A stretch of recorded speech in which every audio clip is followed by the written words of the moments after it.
Saumya Khandelwal is an independent photojournalist who works with many international and national publications.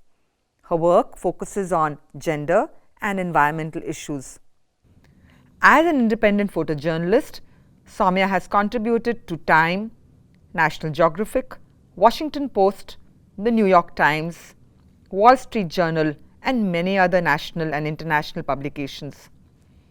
She has been the Getty Images Instagram grantee in 2017 for her work Child Brides of Shravasti and a recipient of the National Foundation of India Award 2017. In this lesson, Saumya is going to speak to us and tell us about her work and her experiences as an independent photojournalist. Let us start by getting to know about how she began her career in photojournalism. I'm formally educated in photography from Jamia Millia Islamia in New Delhi, and soon after my course got over, I realized that I had no work, which is the case with most of the photographers and which will probably be the case of all the young photographers coming out of the industry as well. For quite some time, I assisted curators on two particular projects which lasted for one was about 5 months, the other was about 2 months, and after that I started working on my own projects while I was still doing fixer jobs. So for the first 1 year there wasn't anything substantial that was happening in my photography career until I started my internship with Hindustan Times in Delhi. I did my internship for about 4 months, and it was not a paid internship, which is going to be the case with most of the photographers who come into the industry. And then they ended up hiring me. I worked with them for about 3.5 years, where I got to work on a lot of exciting projects. And soon after Hindustan Times, Reuters, which is an international news agency, had a vacancy of a photographer. I applied and I got through.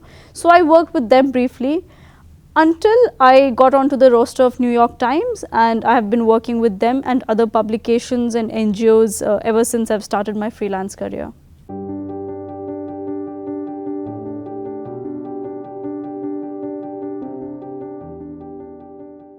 So I am trained as a street photographer and as a documentary photographer. And for a lot of people who come into photojournalism, their reason is that photojournalism is the closest that one can come to documentary and street photography, because street and documentary photography doesn't really pay your bills, and you realize that after a point of time you need to be doing that. So you come to the photojournalism industry with very high expectations, and somewhere inside you really want to be working on social issues and you really want to be bringing about projects that matter. But photojournalism can often be nothing like that. On a daily basis, you do some of the most mundane assignments. I mean, for most of the time, I did not like the work that I was doing. Almost all through winters, I would be documenting the winters. All through the monsoons, I'd be documenting the rain. And when you're starting, you're not really trusted by your editors. So you're given really, really mundane assignments. So I would say 70% of photojournalism is that. But the idea is to be doing photojournalism for the remaining 30%, because that can be very enriching and that can be very satisfying. Like when I was among my first few projects that were really important to me in Hindustan Times, I went to Chhattisgarh to document cases of so what's basically happening in Chhattisgarh is that a lot of tribals are being accused of being Naxals, and they end up filling the jails, and the occupancy rate of the jail is at about 400%. At the end of it, however, 98% of the tribals get acquitted. So what we were doing for the story is we were traveling to all these villages and we were engaging with the tribals, we were trying to know their stories. And that was one of my first experiences which were really, really enriching for me, and I knew that if this is how it will be, then I need to stay. And I stayed there for about 3.5 years. Often I was doing projects that I didn't like. Often I was, to begin with, I was documenting a lot of civic problems, open gutters, broken roads. There's no satisfaction in that work, believe me, there's no satisfaction. But then there are days when you do really important stories. And if you really enjoy engaging with people, talking to people, knowing more about them, then photojournalism really gives you lots and lots of opportunities to do that. But at the end of it, the most important thing to remember in this field is why did you choose it at the first place, and to ensure that somewhere along the way you do not lose that very purpose that you came for.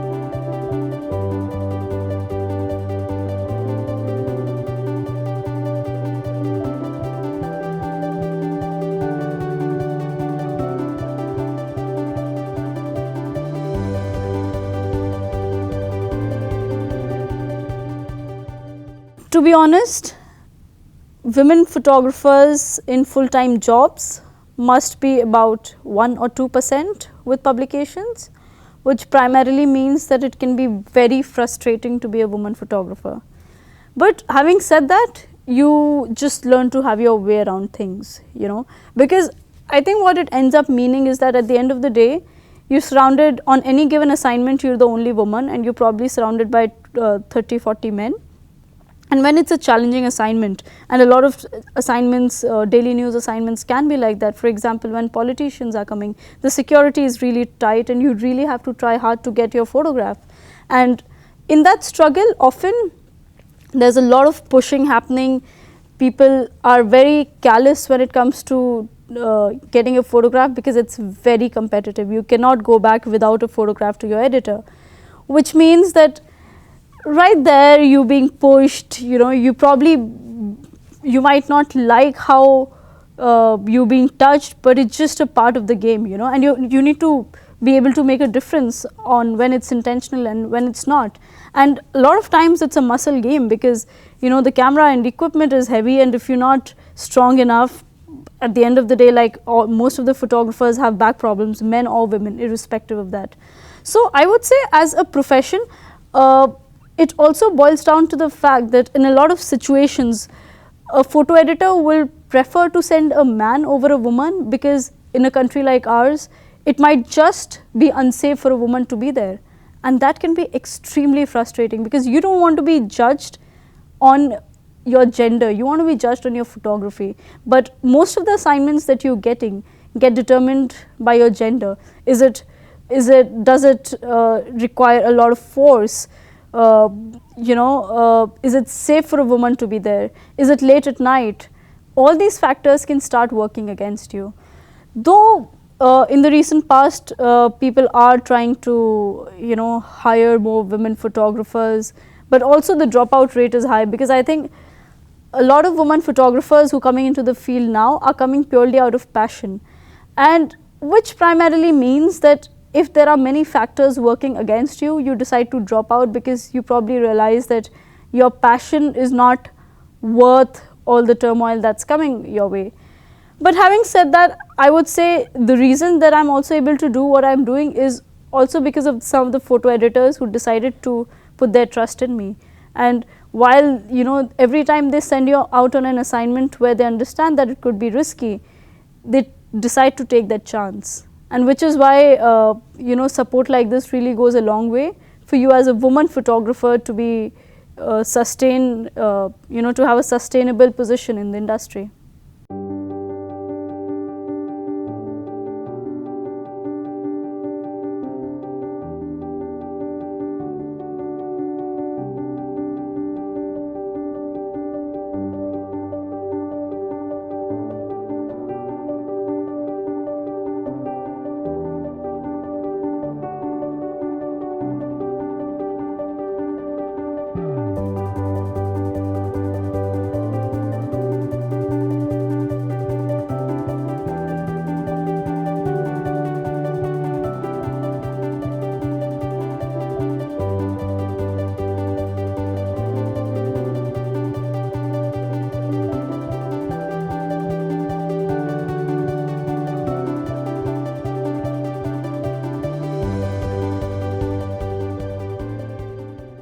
also as a woman photographer, I think like I have worked extensively in Delhi.